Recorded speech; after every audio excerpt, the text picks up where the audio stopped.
Lego Traveller.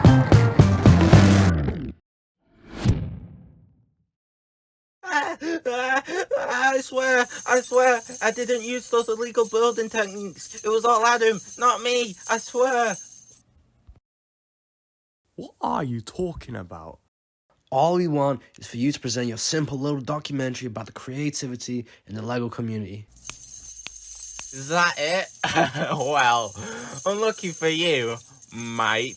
I hate those darn documentaries. There's nothing more boring than a... Okay.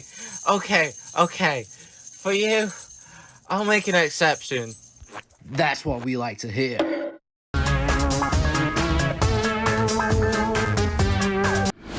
Wait, how do you know where I live? Hello everyone, and today I'll be discussing my experience with animating within the Lego community. I have animated in two different ways. The first and more traditional way I animate is through stop motion, which is the act of continually taking pictures and moving the subjects between frames to create the illusion of movement. I love this method as I am physically moving the Lego, which makes me feel more involved, but the downside is the amount of space I need to animate. Any other method? Ah yes, Blender. A much newer approach is when you use a computer to animate Lego digitally, often taking advantage of keyframes and letting the computer fill in the in-between frames. I love this method as I am not limited to the amount of Lego I have, but the major downside to this is the amount of time it can often take to render out scenes. I often find myself waiting days for a scene that I have animated to render. Also, many people who like to hybrid animate, whether that be making films that use both Blender and stop motion to animate, or introducing other animation types to their brick films such as claymation or cutout animation. A lot of people choose to animate using characters from popular IPs such as Batman, Star Wars, or Marvel, and others such as myself will create their own characters and stories to gain more freedom and not be limited by whatever the IP's established rules already are. I believe the possibilities for Lego animation are truly endless, and I am always eager to see whatever crazy stories the community will come up with next.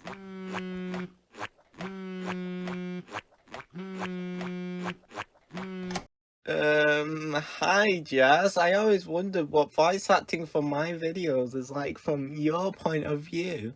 Hi Ashley. From my point of view, I think that acting is a wonderful experience. You get to try something new, especially if you've never tried it before. Personally, I've always wanted to do voice acting. I've always wanted to give it a go, and I definitely do need the improvement, but getting to do this was a really good experience for me, especially if it's something that I have definitely considered doing. I would say that it does take some time to get used to, especially like if you're hearing your own voice back. It's like there's definitely a lot of improvements to make if you consider going into it, which I definitely need. But yeah, you get the overall. I think it's a great way to express yourself and broaden your skills and knowledge. In cases if it's something you'd be willing to try again, then I'd definitely recommend doing it. I think it's a really, if it's like you don't want to go into acting where you're in front of a camera, but you'd like to be behind the scenes, I think I would really recommend it. I think it was a good experience and I hope to continue doing it for as long as I can. Also, Jazz, can you...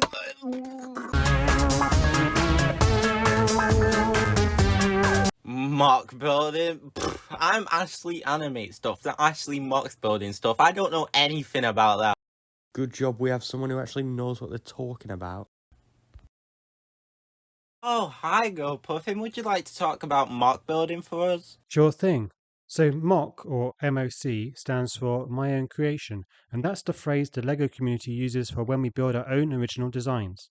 Everyone has their own unique way of going about it, and my approach to MOC building has been to mostly focus on building things out of very small numbers of pieces, So I have lots of videos on my YouTube channel about making things out of 20 Lego pieces, 10 Lego pieces, 5 Lego pieces, or even just 2 pieces.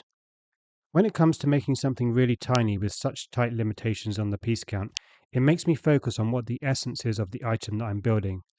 If you think of something huge like the Titanic, for example, it might seem impossible to build it out of 10 or 20 pieces.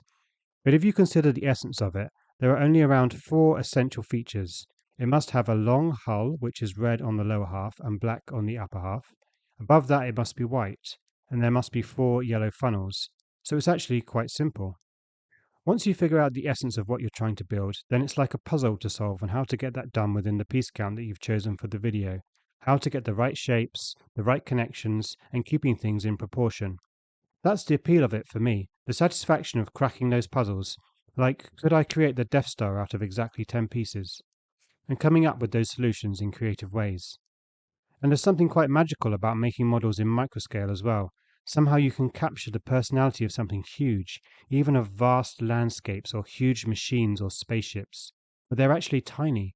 And somehow that tiny little thing made out of just 5 or 10 pieces of Lego sparks the imagination, and the mind fills in all of the details of the entire scene or an entire world. Yo, how many Lego pieces will it take for me to build my way out of this documentary? Alright. I was just joking. Why so serious? Is she alright? Yeah, good sir. Thank you for your time.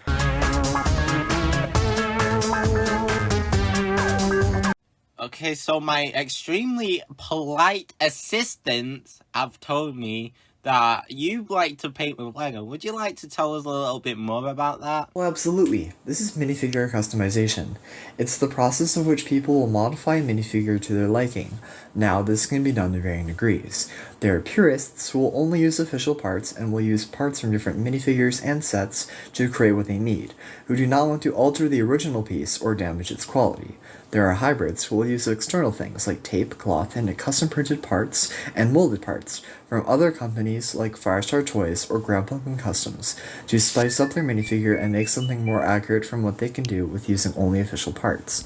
Now, there are painters, like myself, who will paint on the Lego piece directly. Some even go as far to sculpt their own modifications using clay.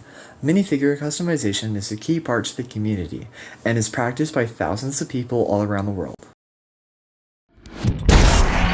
Well done. What? You've done your job now. Here's your hush money. So, am I now free from documentary hell? Don't be too sure about that.